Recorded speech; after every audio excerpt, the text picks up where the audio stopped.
ദൈവത്തിൻ്റെ സ്വന്തം നാട് എന്നറിയപ്പെടുന്ന കേരളം നിരവധി നദികളുടെയും അണക്കെട്ടുകളുടെയും ആവാസ കേന്ദ്രമാണ്. ഇടുക്കി, മുല്ലപ്പെരിയാർ, മലമ്പുഴ തുടങ്ങിയ പ്രധാന അണക്കെട്ടുകൾ ഉൾപ്പെടെ 60-ലധികം അണക്കെട്ടുകളാണ് സംസ്ഥാനത്തുള്ളത്. ഈ അണക്കെട്ടുകൾ കേരളത്തിൻ്റെ വികസനത്തിൽ നിർണായക പങ്കുവഹിക്കുന്നു. അവ കൃഷി, കുടിവെള്ളം, വ്യവസായം എന്നിവയ്ക്ക് വെള്ളം നൽകുകയും ജലവൈദ്യുതത്തിലൂടെ വൈദ്യുതി ഉൽപ്പാദിപ്പിക്കുകയും മഴക്കാലത്ത് വെള്ളപ്പൊക്കം നിയന്ത്രിക്കാൻ സഹായിക്കുകയും ചെയ്യുന്നു.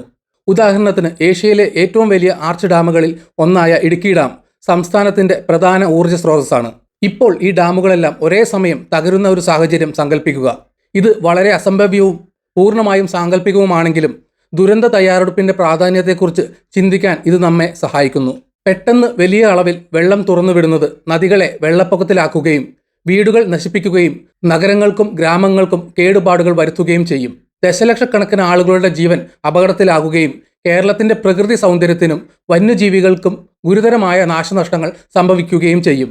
ഈ ചിന്താപരീക്ഷണം നാശത്തെ സങ്കല്പിക്കുക മാത്രമല്ല, അത്തരം അപകട സാധ്യതകളെ നേരിടാൻ നമുക്ക് എങ്ങനെ തയ്യാറാകാമെന്ന് പര്യവേഷണം ചെയ്യാനുള്ള ഒരു മാർഗമാണിത്.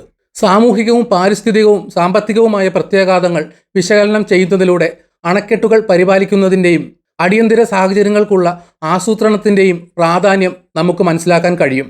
ശക്തമായ ദുരന്ത നിവാരണ സംവിധാനങ്ങൾ, നേരത്തെയുള്ള മുന്നറിയിപ്പ് സാങ്കേതിക വിദ്യകൾ, സാമൂഹിക അവബോധം എന്നിവയുടെ ആവശ്യകതയും ഈ സാഹചര്യം എടുത്തു കാണിക്കുന്നു. അത്തരമൊരു ദുരന്തം ഒരിക്കലും സംഭവിക്കാനിടയില്ലെങ്കിലും അപ്രതീക്ഷിതമായതിനെ നേരിടാൻ തയ്യാറാകുന്നത് ജീവൻ രക്ഷിക്കാനും ഭാവിയെ സംരക്ഷിക്കാനും കഴിയും. സവിശേഷമായ ഭൂപ്രകൃതിയുള്ള ഒരു ചെറിയ സംസ്ഥാനമാണ് കേരളം. പശ്ചിമഘട്ടത്തിനും അറബിക്കടലിനുമിടയിലാണ് ഇത് സ്ഥിതി ചെയ്യുന്നത്. മലനിരകളും നദികളും താഴ്ന്ന തീരദേശ സമതലങ്ങളും സംസ്ഥാനത്തുണ്ട്. അതിൻ്റെ ഭൂമിശാസ്ത്രം ജലവിഭവങ്ങളാൽ സമ്പന്നമാക്കുന്നു. മലനിരകളിൽ നിന്ന് കടലിലേക്ക് ഒഴുകുന്ന 44 നദികളാണ് കേരളത്തിലുള്ളത്. ഈ നദികൾ ഹ്രസ്വമാണെങ്കിലും മഴക്കാലത്ത് ധാരാളം വെള്ളം വഹിക്കുന്നു. ഈ ജലം കൈകാര്യം ചെയ്യുന്നതിനായി കേരളത്തിൽ 60-ലധികം അണക്കെട്ടുകളുണ്ട്. ഇടുക്കി, മുല്ലപ്പെരിയാർ, മലമ്പുഴ എന്നിവയാണ് ഏറ്റവും പ്രശസ്തമായവ. സംസ്ഥാനത്തിൻ്റെ പ്രധാന വൈദ്യുതി സ്രോതസ്സാണ് ഇടുക്കി അണക്കെട്ട്. മുല്ലപ്പെരിയാർ അതിൻ്റെ നീണ്ട ചരിത്രത്തിനും അയൽ സംസ്ഥാനമായ തമിഴ്നാടുമായുള്ള തർക്കങ്ങൾക്കും പേരുകേട്ടതാണ്. ജലസേചനത്തിനും കുടിവെള്ളത്തിനും പ്രധാനമാണ് മലമ്പുഴ. കേരളത്തിൻ്റെ ദൈനംദിന ജീവിതത്തിൽ അണക്കെട്ടുകൾക്ക് വലിയ പങ്കുണ്ട്. അവ ശുദ്ധമായ ഊർജ്ജ സ്രോതസ്സായ ജലവൈദ്യുതി ഉൽപ്പാദിപ്പിക്കുന്നു. അവ കൃഷിക്കായി വെള്ളം നൽകുന്നു. വരണ്ട മാസങ്ങളിൽ പോലും വിളകൾ വളർത്താൻ കർഷകരെ സഹായിക്കുന്നു. പല പട്ടണങ്ങളും നഗരങ്ങളും കുടിവെള്ളത്തിനായി അണക്കെട്ടിലെ വെള്ളത്തെയാണ് ആശ്രയിക്കുന്നത്. കനത്ത മഴക്കാലത്ത് അധികം ജലം തടഞ്ഞുകൊണ്ട് അണക്കെട്ടുകൾ വെള്ളപ്പൊക്കവും നിയന്ത്രിക്കുന്നു. കേരളത്തിൽ എല്ലാ വർഷവും കനത്ത മൺസൂൺ മഴ ലഭിക്കുന്നു. അണക്കെട്ടുകളില്ലെങ്കിൽ നദികൾ കവിഞ്ഞൊഴുകി വെള്ളപ്പൊക്കത്തിന് കാരണമാകും. അണക്കെട്ടുകൾ ജനങ്ങളെയും അവരുടെ വീടുകളെയും സംരക്ഷിക്കുന്ന സുരക്ഷാ വലകളായി പ്രവർത്തിക്കുന്നു. എന്നിരുന്നാലും അവയ്ക്ക് ശരിയായ പരിപാലനവും നിരീക്ഷണവും ആവശ്യമാണ്. അണക്കെട്ടിൽ എന്തെങ്കിലും തകരാർ സംഭവിച്ചാൽ അത് ദുരന്തങ്ങളിലേക്ക് നയിച്ചേക്കാം. കേരളത്തിലെ അണക്കെട്ടുകൾ സംസ്ഥാനത്തിന്റെ ജീവനാഡിയാണെങ്കിലും അവ ഉത്തരവാദിത്തങ്ങളോടെയാണ് വരുന്നത്. കേരളത്തിലെ എല്ലാ അണക്കെട്ടുകളും ഒരേ സമയം പരാജയപ്പെട്ടാൽ അതിന്റെ അനന്തരഫലങ്ങൾ വിനാശകരമായിരിക്കും. പെട്ടെന്ന് തന്നെ വലിയ അളവിൽ വെള്ളം നദികളിലേക്ക് ഒഴുകിയെത്തും. ഈ നദികൾ കവിഞ്ഞ് അടുത്തുള്ള വെള്ളപ്പൊക്ക സമതലങ്ങളിലേക്ക് ഒഴുകും. നദികളുടെ തീരത്തുള്ള പട്ടണങ്ങൾ, ഗ്രാമങ്ങൾ, കൃഷിസ്ഥലങ്ങൾ എന്നിവ വേഗത്തിൽ വെള്ളത്തിലടിയിലാകും. ഇത് ഒഴിപ്പിക്കലിന് സമയം കുറയ്ക്കും. വെള്ളപ്പൊക്കം സംസ്ഥാനത്തുടനീളമുള്ള അടിസ്ഥാന സൗകര്യങ്ങൾ നശിപ്പിക്കും. വെള്ളത്തിന്റെ സമ്മർദ്ദത്താൽ റോഡുകളും പാലങ്ങളും തകർന്നു വീഴും. വീടുകളും ബിസിനസ്സുകളും ഉൾപ്പെടെയുള്ള കെട്ടിടങ്ങൾ ഒലിച്ചു പോവുകയോ കനത്ത നാശനഷ്ടങ്ങൾ സംഭവിക്കുകയോ ചെയ്യും. വൈദ്യുതി നിലയങ്ങളും ട്രാൻസ്മിഷൻ ലൈനുകളും വെള്ളത്തിലടിയിലായതിനാൽ വൈദ്യുതി വിതരണം നിർത്തലാക്കും. മൊബൈൽ ടവറുകളും ഇന്റർനെറ്റ് സേവനങ്ങളും ഉൾപ്പെടെയുള്ള ആശയവിനിമയ ശൃംഖലകളും പരാജയപ്പെടുകയും ആളുകൾക്ക് സഹായത്തിനായി വിളിക്കാൻ കഴിയാതെ വരികയും ചെയ്യും. പെട്ടെന്നുള്ള വെള്ളപ്പൊക്കം വലിയ തോതിൽ നാശനഷ്ടങ്ങൾക്ക് കാരണമാകും. പ്രത്യേകിച്ച് തിരക്കേറിയ പ്രദേശങ്ങളിൽ പലർക്കും രക്ഷപ്പെടാൻ മതിയായ സമയം ലഭിച്ചേക്കില്ല. വെള്ളപ്പൊക്കം ദശലക്ഷക്കണക്കിന് ആളുകളെ മാറ്റിപ്പാർപ്പിക്കുകയും വീടുകൾ വിട്ട് ദുരിതാശ്വാസ ക്യാമ്പുകളിൽ അഭയം തേടാൻ അവരെ നിർബന്ധിതരാക്കുകയും ചെയ്യും. നഗര ഗ്രാമപ്രദേശങ്ങൾ ഒരുപോലെ വലിയ വെല്ലുവിളികൾ നേരിടേണ്ടി വരും. പരിസ്ഥിതിയെയും സാരമായി ബാധിക്കും.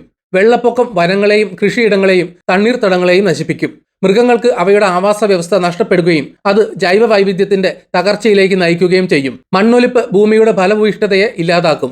അവശിഷ്ടങ്ങൾ, രാസവസ്തുക്കൾ, മലിനജലം എന്നിവയിൽ നിന്നുള്ള മലിനീകരണം നദികളെയും തടാകങ്ങളെയും മലിനമാക്കുകയും മനുഷ്യർക്കും വന്യജീവികൾക്കും സുരക്ഷിതമല്ലാതാക്കുകയും ചെയ്യും. അണക്കെട്ടുകൾ പരാജയപ്പെട്ടാൽ ഒരു പ്രദേശം എത്രത്തോളം ദുർബലമാകുമെന്ന് ഈ സാഹചര്യം കാണിക്കുന്നു. ശക്തമായ സുരക്ഷാ നടപടികളുടെയും ദുരന്ത ആസൂത്രണത്തിന്റെയും ആവശ്യകത ഊന്നിപ്പറയുന്നു. കേരളത്തിലെ എല്ലാ അണക്കെട്ടുകളുടെയും പരാജയം വിനാശകരമായ ദീർഘകാല പ്രത്യാഘാതങ്ങൾ ഉണ്ടാക്കും. സമ്പദ് വ്യവസ്ഥയെ സാരമായി ബാധിക്കും. വെള്ളപ്പൊക്കം മൂലം നശിച്ച കൃഷിയിടങ്ങൾക്ക് അവയുടെ ഫലഭൂയിഷ്ഠത നഷ്ടപ്പെടുകയും കാർഷിക ഉൽപാദനക്ഷമത കുറയുകയും ചെയ്യും. വിളകൾ വളർത്താൻ കർഷകർ പാടുപെടും. ഇത് ഭക്ഷ്യക്ഷാമത്തിനും ഉയർന്ന വിലയ്ക്കും കാരണമാകും. റോഡുകൾ, പാലങ്ങൾ, വീടുകൾ, പൊതുസൗകര്യങ്ങൾ എന്നിവയുടെ പുനർനിർമ്മാണത്തിന് വലിയ തുക ചെലവാകും. കുടിയൊഴിപ്പിക്കപ്പെട്ട ആളുകളെ പുനരധിവസിപ്പിക്കാൻ സർക്കാർ വൻതോതിൽ ചെലവഴിക്കേണ്ടതുണ്ട്. ഇത് വിഭവങ്ങൾ കൂടുതൽ ദുർബലമാക്കുന്നു. മത്സ്യബന്ധനം, വിനോദസഞ്ചാരം, കൃഷി തുടങ്ങിയ ജലത്തെ ആശ്രയിക്കുന്ന വ്യവസായങ്ങൾ വലിയ നഷ്ടം നേരിടേണ്ടി വരും. അവശിഷ്ടങ്ങൾ മൂലം നദികളും തടാകങ്ങളും മലിനമാകുകയോ വരണ്ടു പോകുകയോ ചെയ്യുന്നതിനാൽ മത്സ്യത്തൊഴിലാളികൾക്ക് ഉപജീവന മാർഗം നഷ്ടപ്പെടും. കേരളത്തിന്റെ പ്രധാന വരുമാന മാർഗമായ വിനോദസഞ്ചാരം പ്രകൃതിദത്ത ആകർഷണങ്ങളും അടിസ്ഥാന സൗകര്യങ്ങളും നശിപ്പിക്കപ്പെടുന്നതിനാൽ കുറയും. കൃഷിയെയും ജലവൈദ്യുതിയെയും ആശ്രയിക്കുന്ന ബിസിനസ്സുകൾ ബുദ്ധിമുട്ടിലാകും. നിരവധി ആളുകൾക്ക് ജോലി നഷ്ടപ്പെടുകയും ഇത് വ്യാപകമായ തൊഴിലില്ലായ്മയിലേക്കും സാമ്പത്തിക സ്തംഭനത്തിലേക്കും നയിക്കുകയും ചെയ്യും. പരിസ്ഥിതി വീണ്ടെടുക്കാൻ വർഷങ്ങളോ പതിറ്റാണ്ടുകളോ എടുക്കും. വെള്ളപ്പൊക്കം വനങ്ങളെയും തണ്ണീർത്തടങ്ങളെയും നശിപ്പിക്കുകയും ജൈവ വൈവിധ്യം കുറയ്ക്കുകയും ചെയ്യും. നിരവധി ഇനം സസ്യങ്ങളും മൃഗങ്ങളും എന്നേക്കുമായി അപ്രത്യക്ഷമാകും. മണ്ണൊലിപ്പും മലിനീകരണവും ആവാസ വ്യവസ്ഥയ്ക്ക് തിരിച്ചുവരവ് ബുദ്ധിമുട്ടാക്കും. മലിനമായ നദികളും തടാകങ്ങളും വൃത്തിയാക്കാൻ വളരെയധികം സമയമെടുക്കും. വെള്ളപ്പൊക്കത്തിൽ നിന്നുള്ള അവശിഷ്ടങ്ങൾ ജലപാതകളെ തടസ്സപ്പെടുത്തുകയും ജനങ്ങൾക്കും വ്യവസായങ്ങൾക്കും ശുദ്ധജലത്തിന്റെ ലഭ്യത കുറയ്ക്കുകയും ചെയ്യും.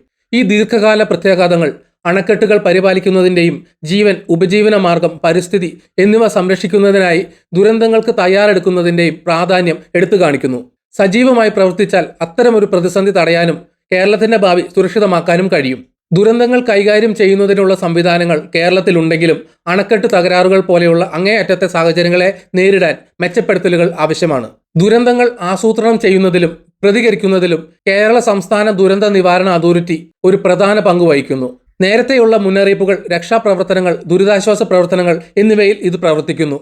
എന്നിരുന്നാലും ഒഴിപ്പിക്കലിലെ കാലതാമസം, ഏകോപനത്തിന്റെ അഭാവം, അപര്യാപ്തമായ അടിസ്ഥാന സൗകര്യങ്ങൾ തുടങ്ങിയ അടിയന്തര തയ്യാറെടുപ്പുകളിൽ വിടവുകൾ നിൽക്കുന്നു. 2018 കേരളത്തിലെ വെള്ളപ്പൊക്കം പ്രധാനപ്പെട്ട പാഠങ്ങൾ പഠിപ്പിച്ചു.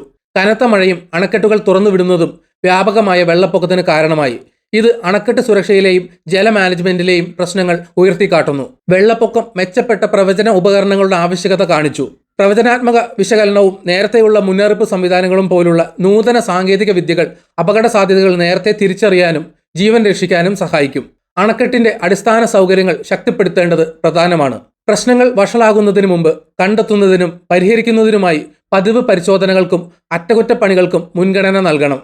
നദീതടങ്ങൾ സംയോജിതമായി കൈകാര്യം ചെയ്യുന്നത് വെള്ളപ്പൊക്ക സാധ്യത കുറയ്ക്കും. നദികൾ, അണക്കെട്ടുകൾ, വെള്ളപ്പൊക്ക സമതലങ്ങൾ എന്നിവയിലൂടെ വെള്ളം എങ്ങനെ ഒഴുകുന്നുവെന്ന് ആസൂത്രണം ചെയ്യുന്നത് ഇതിൽ ഉൾപ്പെടുന്നു. പ്രത്യേകിച്ച് കനത്ത മഴക്കാലത്ത് സാമൂഹിക ബോധവൽക്കരണവും പ്രധാനമാണ്.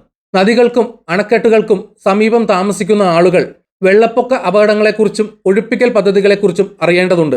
പ്രചാരണങ്ങളിലൂടെയും പരിശീലനങ്ങളിലൂടെയും അവരെ പഠിപ്പിക്കുന്നത് അവരെ കൂടുതൽ സജ്ജരാക്കും. ദുർബലരായ സമൂഹങ്ങളെ പിന്തുണയ്ക്കുന്നതിലൂടെയും പ്രതികരണ സംവിധാനങ്ങൾ മെച്ചപ്പെടുത്തുന്നതിലൂടെയും പ്രതിരോധശേഷി വളർത്തിയെടുക്കാൻ സിവിൽ സൊസൈറ്റി ഗ്രൂപ്പുകൾക്കും പ്രാദേശിക സർക്കാരുകൾക്കും കഴിയും. തയ്യാറെടുപ്പ് എന്നത് ദുരന്തങ്ങളോട് പ്രതികരിക്കുക മാത്രമല്ല, അവ തടയുക കൂടിയാണ്. സംവിധാനങ്ങൾ, അടിസ്ഥാന സൗകര്യങ്ങൾ, അവബോധം എന്നിവ ശക്തിപ്പെടുത്തുന്നതിലൂടെ കേരളത്തിന് ജനങ്ങളെയും പരിസ്ഥിതിയെയും മികച്ച രീതിയിൽ സംരക്ഷിക്കാൻ കഴിയും. അണക്കെട്ട് തകരാറുകൾ പോലുള്ള ദുരന്തങ്ങൾ തടയുന്നതിന് പുതിയ സാങ്കേതിക വിദ്യകൾക്കും തന്ത്രങ്ങൾക്കും വലിയ പങ്ക് വഹിക്കാൻ കഴിയും. സ്മാർട്ട് ഡാം മോണിറ്ററിംഗ് സംവിധാനങ്ങൾ പ്രശ്നങ്ങൾ നേരത്തെ കണ്ടെത്താൻ സെൻസറുകൾ ഉപയോഗിക്കുന്നു. ജലനിരപ്പ്, മർദ്ദം, ഘടനാപരമായ മാറ്റങ്ങൾ എന്നിവ തത്സമയം അളക്കാൻ അവയ്ക്ക് കഴിയും.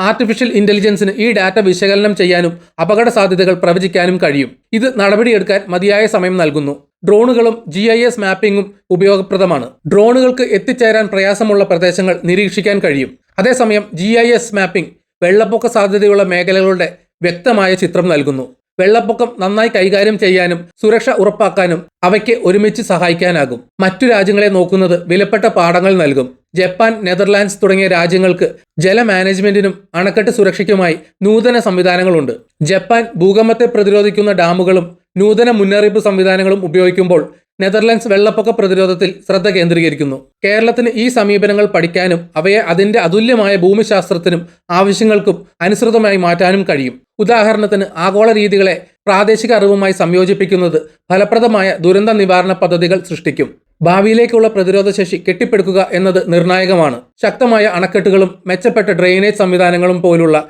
കാലാവസ്ഥാ വ്യതിയാനം കൈകാര്യം ചെയ്യാൻ കഴിയുന്ന അടിസ്ഥാന സൗകര്യങ്ങൾ വികസിപ്പിക്കുക എന്നതാണ് ഇതിനർത്ഥം. ജനങ്ങൾ, കൃഷി, പരിസ്ഥിതി എന്നിവയുടെ ആവശ്യങ്ങൾ സന്തുലിതമാക്കുന്നതിന് സുസ്ഥിര ജലവിഭവ മാനേജ്മെന്റിൽ നയങ്ങൾ ശ്രദ്ധ കേന്ദ്രീകരിക്കണം.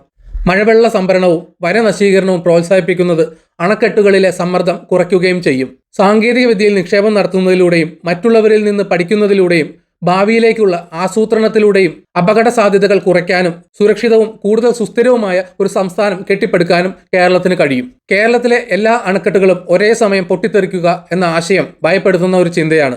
ഇത് വളരെ അസംഭവ്യമാണെങ്കിലും അങ്ങേയറ്റത്തെ സാഹചര്യങ്ങളെ നേരിടാൻ തയ്യാറാകുന്നത് എത്ര പ്രധാനമാണെന്ന് ഈ സാഹചര്യം നമ്മെ ഓർമ്മിപ്പിക്കുന്നു. ശരിയായ ആസൂത്രണത്തിനും നേരത്തെയുള്ള നടപടികൾക്കും ജീവൻ രക്ഷിക്കാനും നാശനഷ്ടങ്ങൾ കുറയ്ക്കാനും കഴിയും.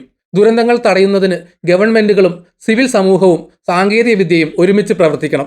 ശക്തമായ നയങ്ങൾ, പൊതു അവബോധം, നൂതന ഉപകരണങ്ങൾ എന്നിവയ്ക്ക് വലിയ മാറ്റം വരുത്താൻ കഴിയും. സുരക്ഷ ഉറപ്പാക്കാൻ അണക്കെട്ടിന്റെ അറ്റകുറ്റപ്പണികളിലും ആധുനിക നിരീക്ഷണ സംവിധാനങ്ങളിലും കേരളം നിക്ഷേപം നടത്തേണ്ടതുണ്ട്.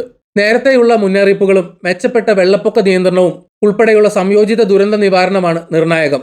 അടിയന്തര സാഹചര്യങ്ങളിൽ എങ്ങനെ പ്രതികരിക്കണം എന്നതിനെക്കുറിച്ച് സമൂഹങ്ങളെ ബോധവൽക്കരിക്കണം. സുസ്ഥിരമായ ഒരു കേരളം കെട്ടിപ്പടുക്കുന്നതിന് ദീർഘകാല ശ്രമങ്ങൾ ആവശ്യമാണ്. സുസ്ഥിര ജല മാനേജ്മെന്റ്, കാലാവസ്ഥാ പ്രതിരോധ അടിസ്ഥാന സൗകര്യങ്ങൾ, സമൂഹത്തിന്റെ പങ്കാളിത്തം എന്നിവ പ്രധാനമാണ്. ഈ നടപടികൾ സ്വീകരിക്കുന്നതിലൂടെ സാധ്യതയുള്ള ദുരന്തങ്ങളിൽ നിന്ന് ജനങ്ങളെയും പരിസ്ഥിതിയെയും ഭാവി തലമുറയെയും സംരക്ഷിക്കാൻ കേരളത്തിന് കഴിയും. ഈ വീഡിയോ ഇവിടെ വെച്ച് നിർത്തുന്നു. നിങ്ങൾക്ക് വീഡിയോ ഇഷ്ടപ്പെട്ടെങ്കിൽ ലൈക്ക് ചെയ്യുക. ചാനൽ സബ്സ്ക്രൈബ് ചെയ്തിട്ടില്ലെങ്കിൽ സബ്സ്ക്രൈബ് ചെയ്യണം. വിലയേറിയ അഭിപ്രായങ്ങൾ കമന്റിൽ രേഖപ്പെടുത്തണം. നോട്ടിഫിക്കേഷൻ ബെൽ ബട്ടൺ അമർത്താൻ മറക്കരുത്. മറ്റൊരു വീഡിയോയുമായി വീണ്ടും കാണാം. ബൈ.